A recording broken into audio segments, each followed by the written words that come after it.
Good afternoon, ladies and gentlemen. Welcome to the September 21st, 2022 Diversion Authority Finance Committee meeting. We'll begin with the call of order.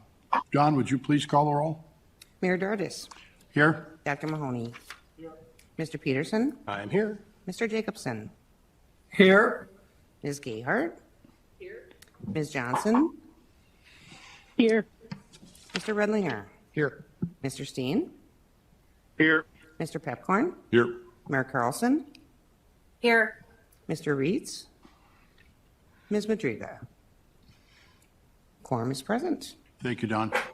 Next order of business is to approve the minutes of August 24th, 2022. They are attached in the packet and is on page 3. Move to approve. Thank you, Mayor. Is there a second, please? Second. Thank you, Commissioner. It's been moved and seconded to approve the minutes of August 24th, 2022. All those in favor, please signify by saying aye. Aye. Aye. Opposed? Motion carried. Thank you. Item number 3 is the approval of the agenda. Again, it is in your packet. Move to approve. Thank you, Mayor. Is there a second, please? Second. Thank you, Commissioner. It's been moved and seconded to approve the order of the agenda as presented.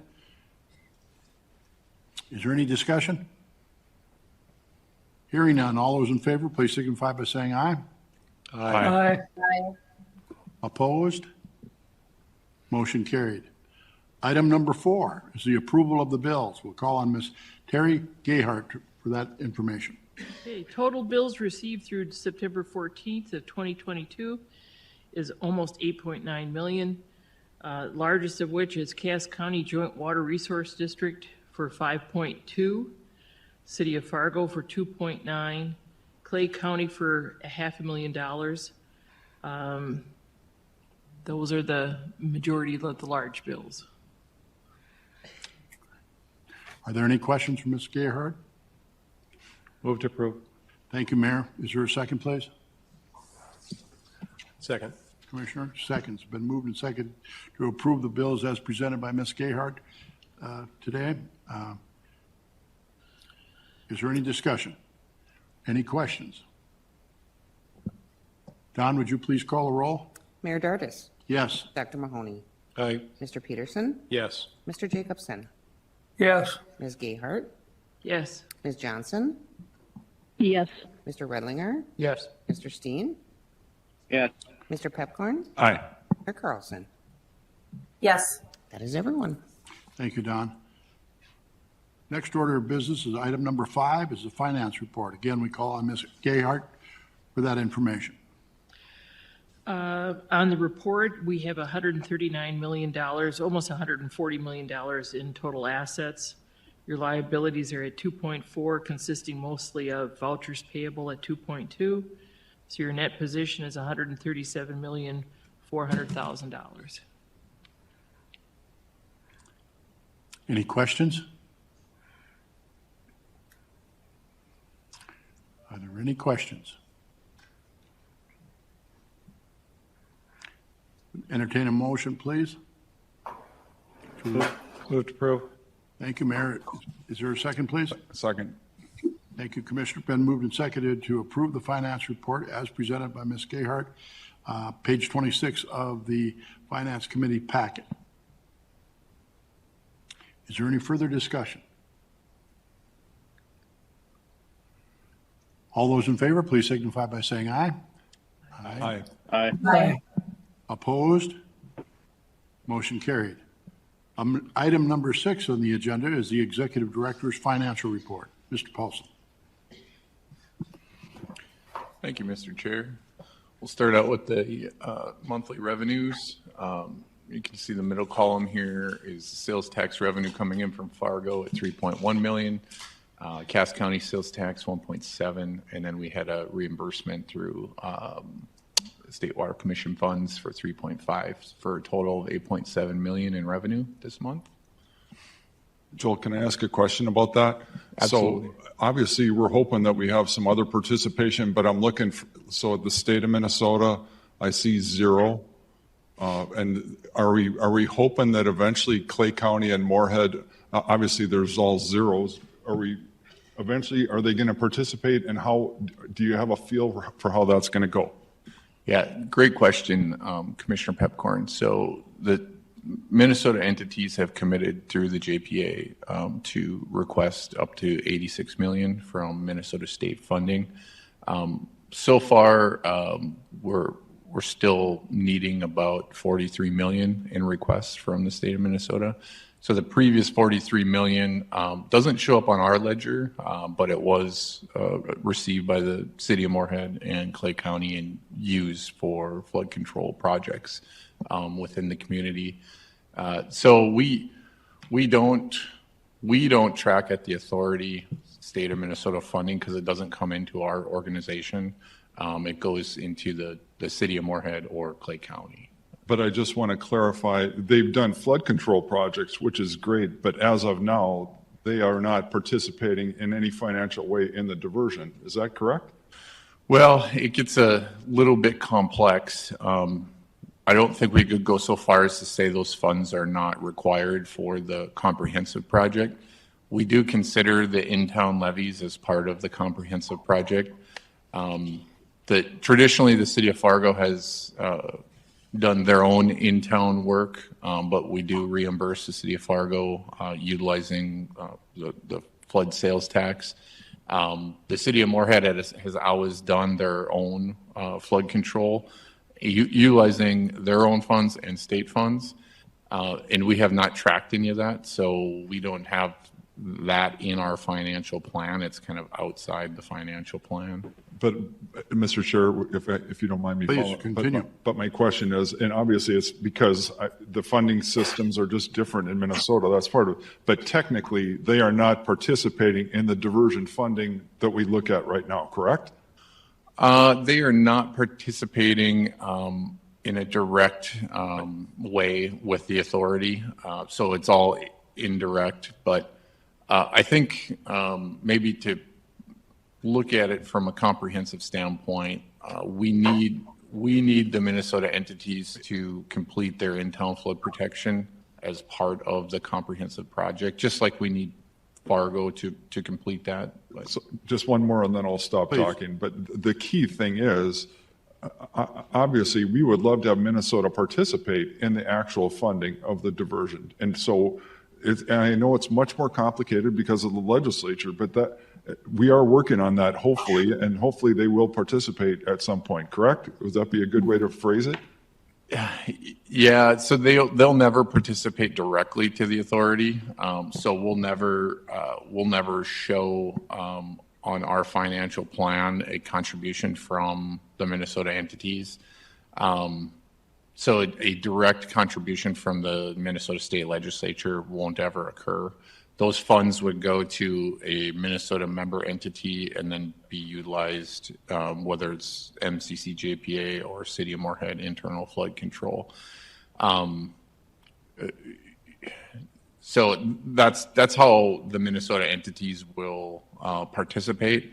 I mean, we could work with the Minnesota entities, but then we start mixing indirect dollars with direct dollars, and it starts to get even more confusing. But, Mr. Chair, this is Rick Steen. Do you get a chance? Commissioner Peterson is on deck. Okay. Thank you, Mr. Chair. Joel, maybe I'm oversimplifying this, but they can't invest directly in this project because of the legislature. They're not allowed to allocate state resources out of their legal boundaries. So, and again, maybe I'm oversimplifying this for the sake of maybe my not understanding, but don't they have to do it the way they're doing it because they can't invest in North Dakota? And if we commingle the dollars, the state legislature will say, well, you're obviously taking money and investing it in Fargo or in West Fargo or in the rural areas of Cass. Isn't that why this is being done this way? And if I'm wrong, so be it. I see Mr. Shockley up, but I don't think they can legally invest in our project. yeah, I'd probably defer to General Counsel Shockley's judgment on that. Mr. Shockley's prepared. Thank you, Mr. Chair. So I'll briefly touch upon that question and then maybe just an overall brief outline of how the Minnesota funding works versus the North Dakota funding. So you're correct, Minnesota funding under their bond, every couple of years, the state of Minnesota issues a bond. And those dollars can only be used in Minnesota on the Minnesota side. And we've utilized Minnesota entities as the recipient for those sources, and they can only be spent in Minnesota.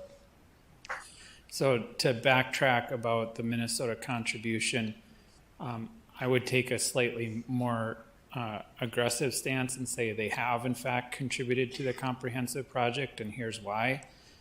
In order to make the comprehensive project function, you need to flow 37 feet through town. Without that flow through town, the project does not work. The city of Moorhead has completed, estimated, and I'm using rough numbers, about $150 million of in-town work.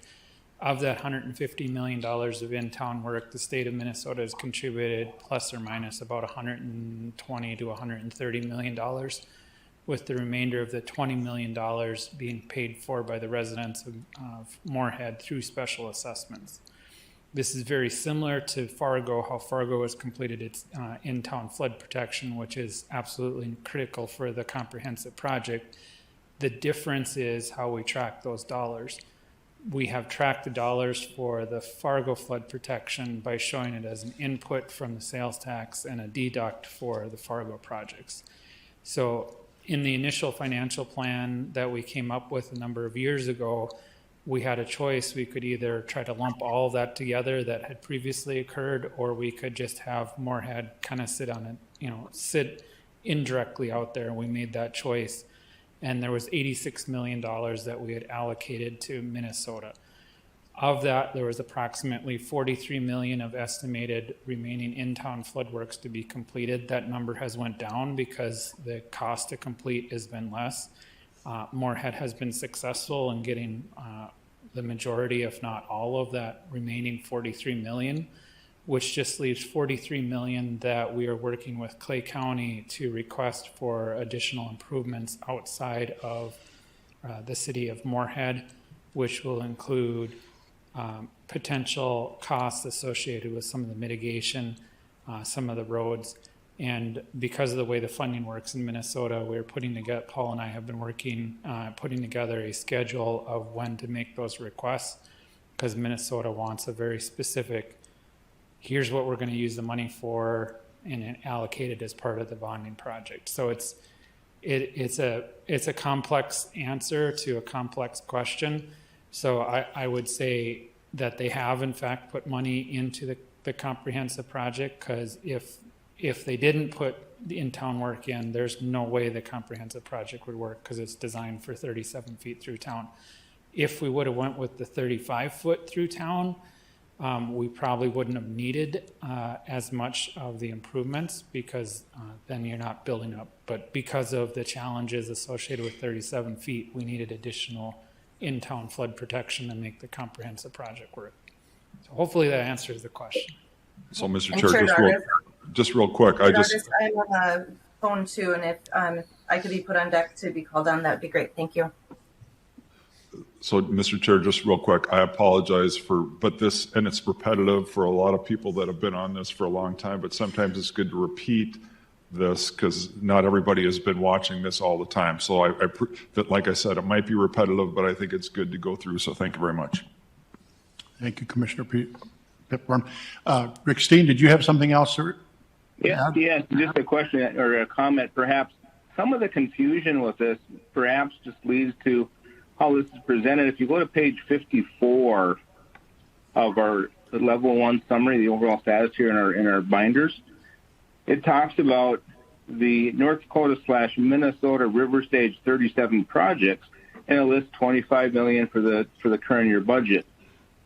And then you go to the next page of level 2 detail, and it talks about the Minnesota River Stage 37 projects, and there's 0. So perhaps the impression is, when you look at some of this, that the diversion, as we know it, the Metro Flood Diversion Authority is responsible for the Minnesota River Stage 37 projects when you're looking at page 54, but you get to page 55 of our packet, and that would indicate, well, we're really not, because Clay County does not does not show up there. So I'm just curious as to, in our presentation, should this really talk about the North Dakota / Minnesota river stage projects if it's not being funded with diversion funds, but is being funded with Minnesota funds?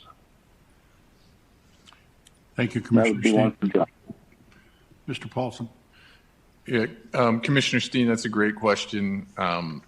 So I believe the way we're doing it, and forgive me because Paul isn't here, so if I misspeak here, I'll correct it in the future. But until we get the Minnesota dollars, we are allocating diversion dollars to these projects because we need to have them budgeted. So if Minnesota dollars were to come for, say, Clay County River Stage 37 projects, the MCC JPA would take care of that with those Minnesota funds, and those would never hit the diversion books. And we would then show that or remove those from our tracking of our budget right now. But for the time being, because those have not been secured, the remaining funding for Minnesota has not been secured, we still need to show how we are going to budget and do those projects utilizing diversion funding. So I would agree. If we would not capture the Minnesota funding, or if they were not successful in getting that, then that would be an additional cost to the diversion that we're not contemplating, because we're contemplating Minnesota's paying that. No, so we are budgeting for those, Commissioner Steen. So that's why they're showing up in our monthly budgets. However, if and when we get additional Minnesota funding, we will use that for projects on the Minnesota side within the county. I don't think there's much city work remaining. But mainly we would focus on the River Stage 37 projects in Clay County, any property acquisitions in Clay County, and any odds and ends necessary for the southern embankment on the Minnesota side is where those funds would go. So we are counting on the Minnesota funding, that $43 million or whatever it might be. We have the $43 million contemplated as coming into the program in our financial plan. That's correct. Okay, thank you. That's what I was getting at. Yep. Mayor Mahoney. I think Commissioner Pepcorn's right. It's kind of confusing to what money is in and what money isn't in. But I think the plan I like what Shockley just mentioned is, I know Kevin Campbell is working on the additional 43. And I think Dave, the diversion has asked for a plan of how we're going to do that out, just because you have to catch it when the Minnesota legislative body bonds. Mm-hmm. But I think, Dave, the history is, yes, we already have planned it. If it wasn't raised, it was in the financial plan, but we were expecting out of the conference with the two governors that Minnesota would pay $86 million, and that's been the intent all the way along. And I think when Charlie Carlson talks, she's very strong that they will honor that and bring that money to the table. So they put in $43 million of $86 million ask. They have another $43 million to go. But I'm glad, John Shockley, you guys are working on a plan of suggested times to which that money has gone in, because Dave and I will tell you the North Dakota legislative body will watch that very closely and just wants to make sure Minnesota pays. Chair Dardis, I don't know if you can hear me. Yes, please. Mayor Carlson. Thank you. And I apologize, this new platform doesn't have a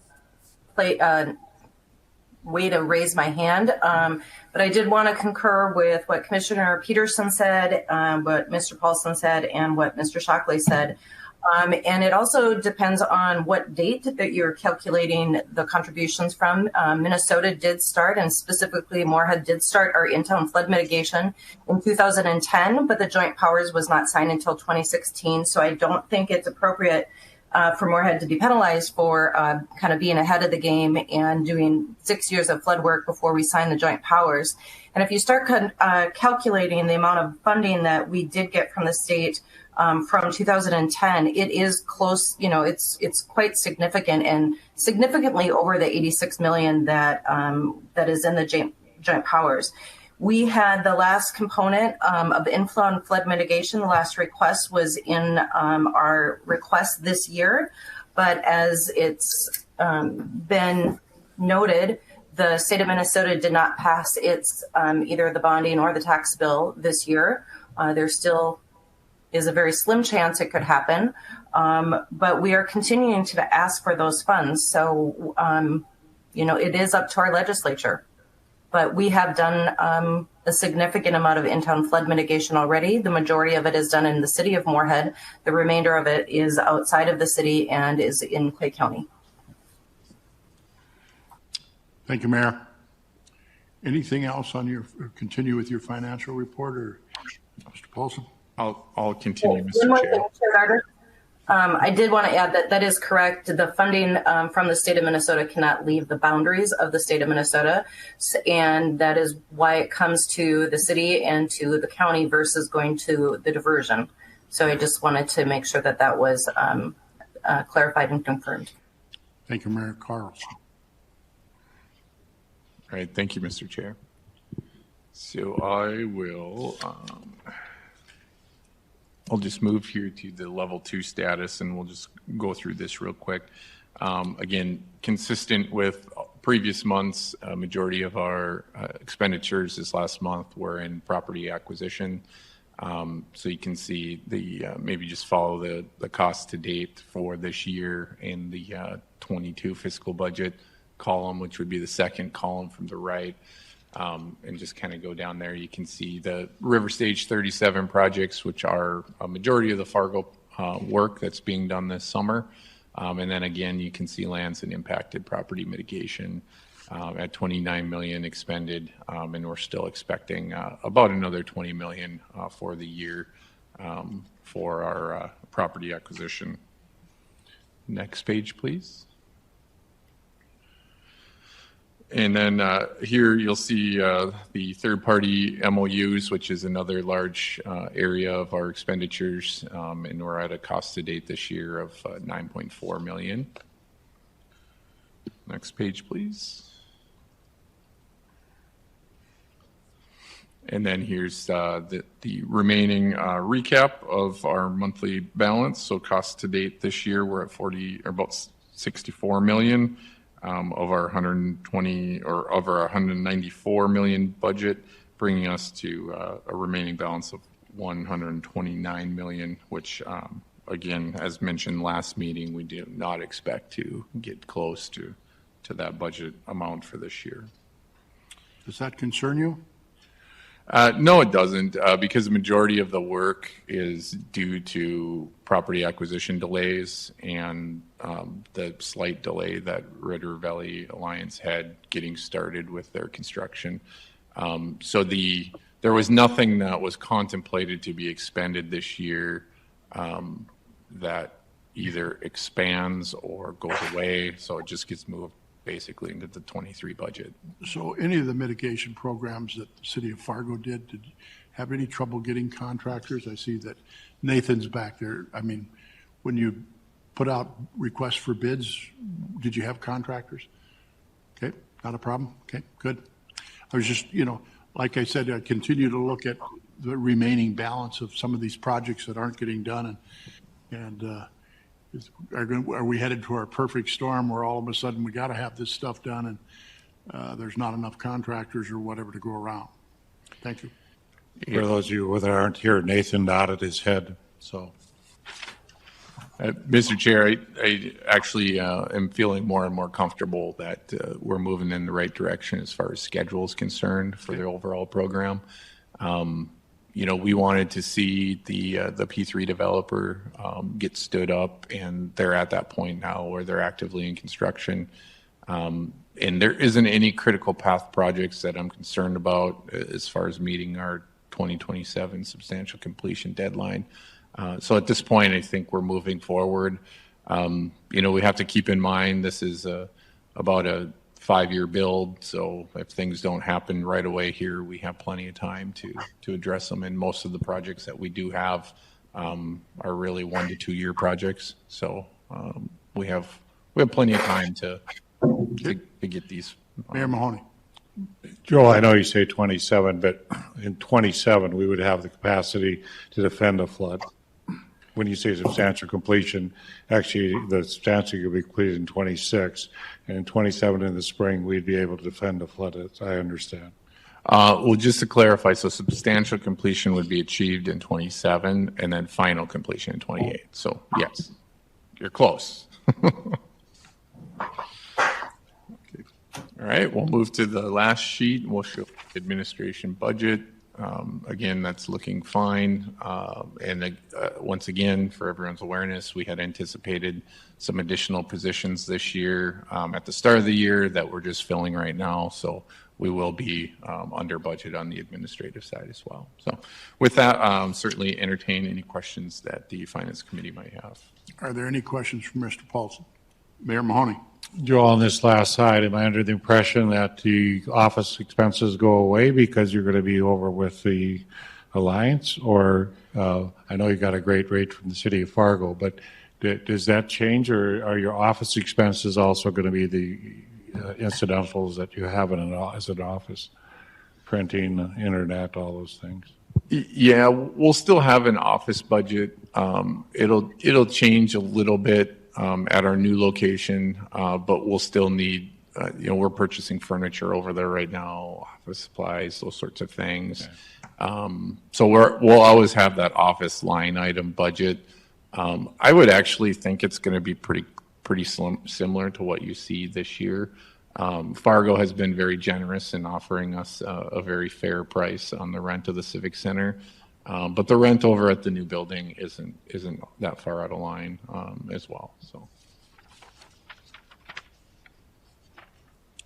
Anything else for us? that's all I have, Mr. Chair. Anybody have any questions regarding the financial report? All right, we'll move on to contracting actions. Mr. Paulson. Okay, thank you, Mr. Chair. We have just one contracting action for your consideration today. It's Task Order 4, Amendment 0 for Dakota Power Cooperative.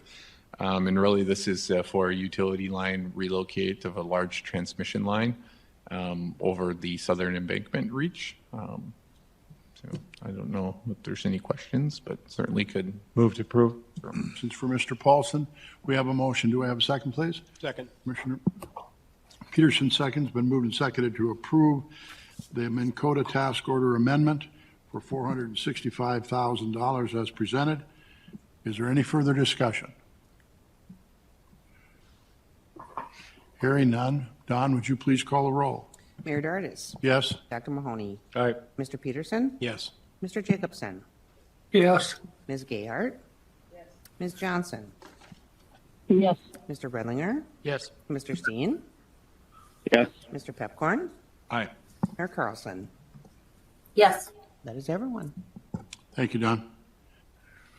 Item number 8 under other business is a DA board approval of a memorandum of understanding and agreement actions. We'll call on Mr. Shockley. Thank you, Mr. Chair. We only have one MURA, and that is for the southern embankment. We're slowly wrapping up the final MURAs and MOUs. There's just a few of outliers that are just taking a little bit longer than the other ones. So this involves the southern embankment and associated infrastructure. This is just for the relocation of different utilities within the southern embankment area. This really relates to fiber connections. The agreement is very similar to all the other MURAs in that as we need to relocate lines, we issue a task order that's agreed upon by the parties, and then MLGC goes ahead and relocates it. Very similar to all the other MURAs. Happy to answer any questions, but we're recommending approval. Thank you, Mr. Shockley. Questions? Move to approve. Is there a second, please? Second. Been moved and seconded to approve the MOU and agreement actions as presented by Mr. Shockley for the MURA. Don, would you please call the roll? Mayor Dardis. Yes. Dr. Mahoney. Aye. Mr. Peterson. Yes. Mr. Jacobson. Yes. Ms. Gayhart. Yes. Ms. Johnson. Yes. Mr. Redlinger, Yes. Mr. Steen, Yes. Mr. Pepcorn, Aye. Mayor Carlson. Yes. That is everyone. Thank you, Don. Thank you. Item B under other business is a draft of the 2023 cash budget. Mr. Paulson. Thank you, Mr. Chair.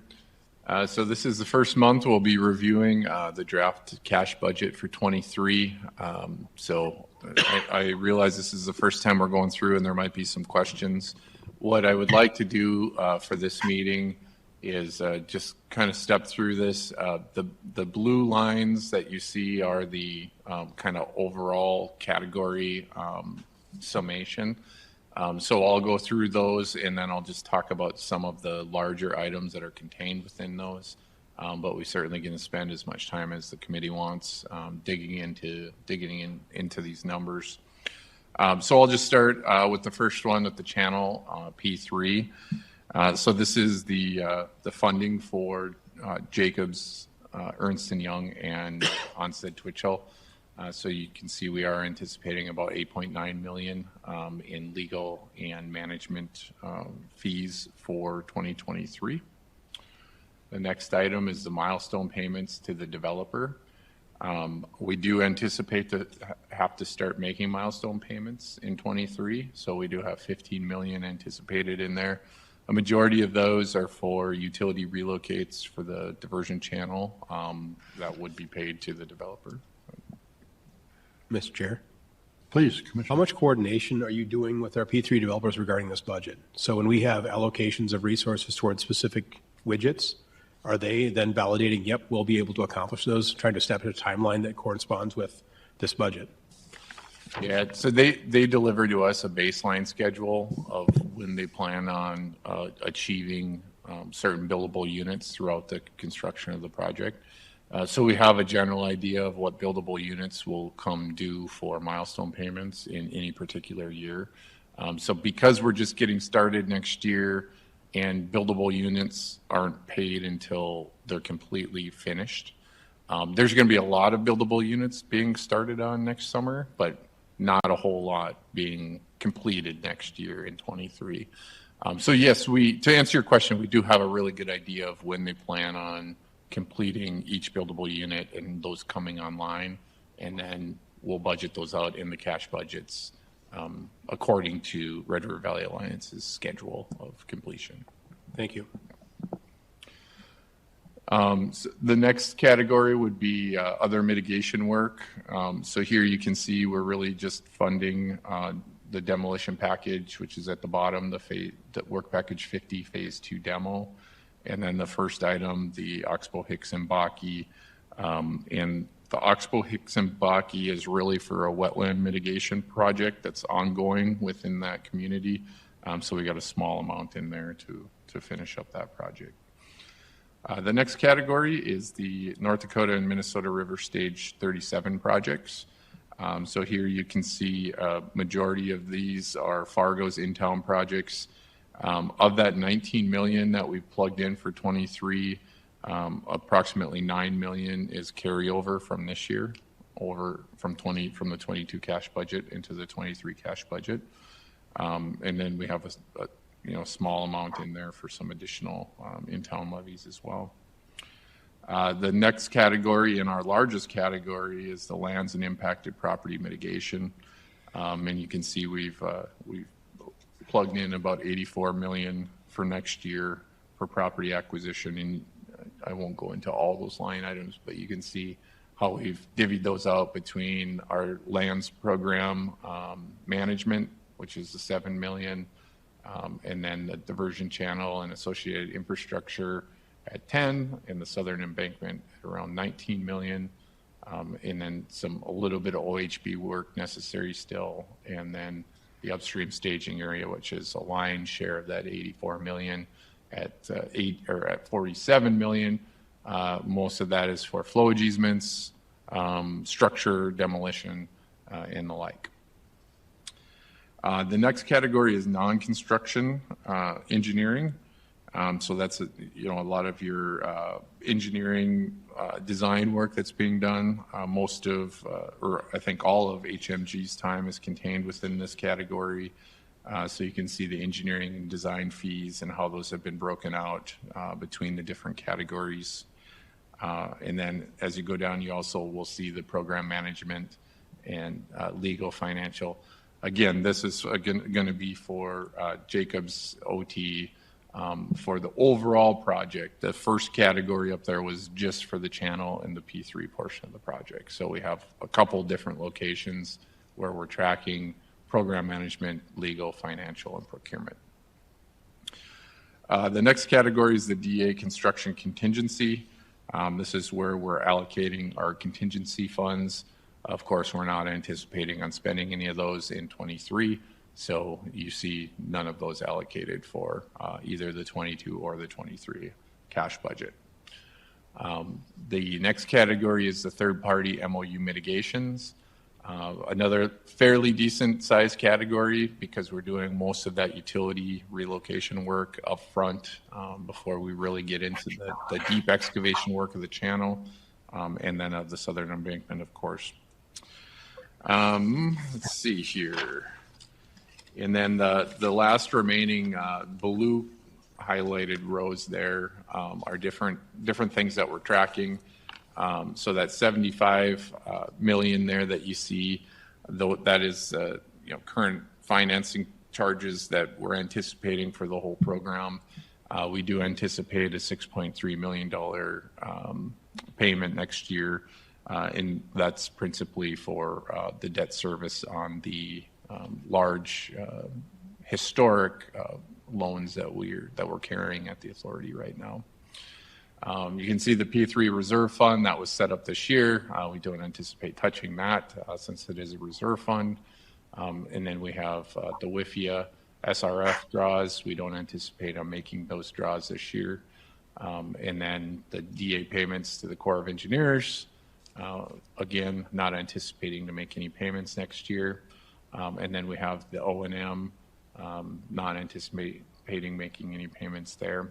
And then some additional debt service of $864,000 for that temporary refunding bond that Cass Joint Board took out for us. So I know that's a lot of information.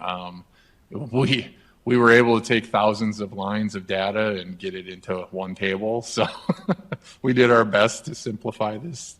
But any one of these we can certainly drill down and dig in. So if there's any questions while you're reviewing this, if there's any questions today, we certainly could entertain those at this time. And I will remind the Finance Committee that this is for information only today. The action of approving the budget will be next month. Are there any questions for Mr. Paulson?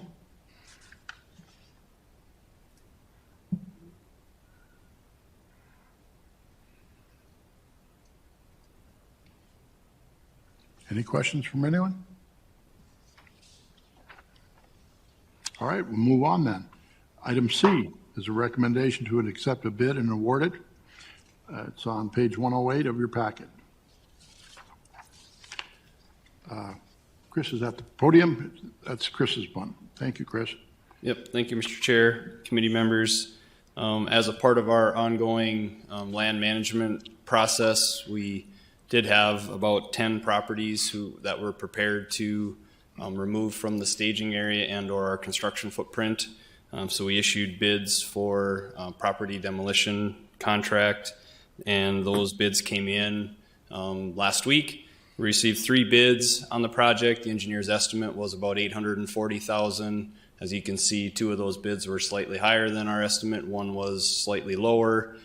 So we're recommending today that we award the project to Schmidt & Sons Construction in the amount of $794,000 and $794.312. Sorry, I'm not saying that right, but so I can answer any questions. But it's a ongoing standard process we go through for home demolition and site restoration on the project footprint and the staging area. Mayor Mahoney. Move to approve, but I'd like Chad to go through that. See how there's a gap of 2.3 million to 700. I'm just really wow, engineering was close to what it was, but why are those others so high? So I will second, and that's why my finger was up, Mayor. Same thing, and I know the answer to this, but I want you to answer. When we have a disparity of such a degree, there's always an explanation that needs to be had because the public at large doesn't know why that would be if they look at this cold. Yep. So I know the answer. Do you know the answer? Absolutely. The first bidder we received is an out-of-town bidder, never bid on these types of projects before. We're probing to look for an opportunity to be here. So I just don't know that they maybe fully understood the scope of work or what the pricing should be. Looking down their bids, they were consistently 2 to 3 times higher on all their items than the local contractors were. So I think it was just a matter of a non-local contractor that was looking for an opportunity and just really probably wasn't in the playing field. The other two have been too. Gordon does do good work. It's not. I'm not advocating they don't do good work, but I just don't know that they understood the scope or were really super interested in the projects. So they put a bid in to see where they landed, and they were off the mark here. So, but IB and Schmidt & Sons have bid several of our projects, and both have turned in what I would consider competitive bids based on our estimates. So. I have a motion and a second. Is there any more discussion? Commissioner Pipcorn. Just a real quick comment. So the thing that's great is this is a local company doing the work. And so that's, some people were under the impression that a lot of the work was going to get done from outside company. And so I think that's good.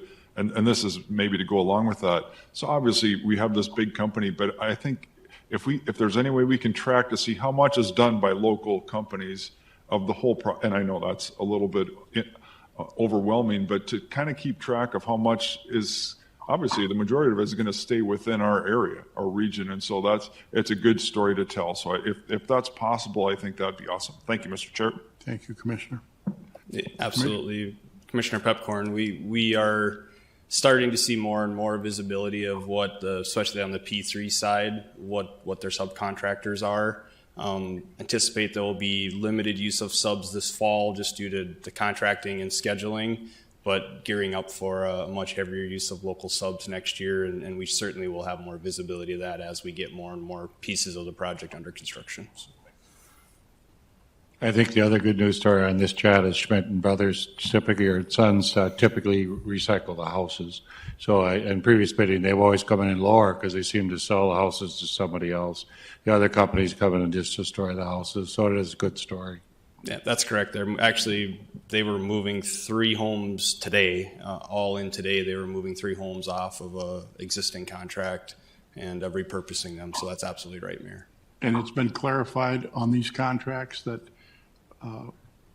when they bid on these, that there's no winterization of somebody else's pointing fingers at each other. Yeah, absolutely, That's Mayor. clarified from last season. Absolutely, we updated the bid forms to make that more clear, and also made that more clear in our specifications as well. So, absolutely. Okay. Again, any more discussion? If not, Don, would you please call a roll? Mayor Darvin. Yes. Dr. Mahoney. Aye. Mr. Peterson. Yes. Mr. Jacobson. Yes. Ms. Gayhart. Yes. Ms. Johnson. Yes. Mr. Redlinger. Yes. Mr. Steen. Yes. Mr. Pepcorn. Aye. Mayor Carlson. Yes. That is everyone. That concludes the agenda for the Finance Committee today. Staff, you have anything else additional, non-agenda items you want to bring forward? Anybody from the Finance Committee have anything that you'd like to bring forward? With that, our next meeting is going to be October 26th, and I'm assuming we're going to go return to the old time at 4 o'clock. And with that, we stand adjourned. Thank you.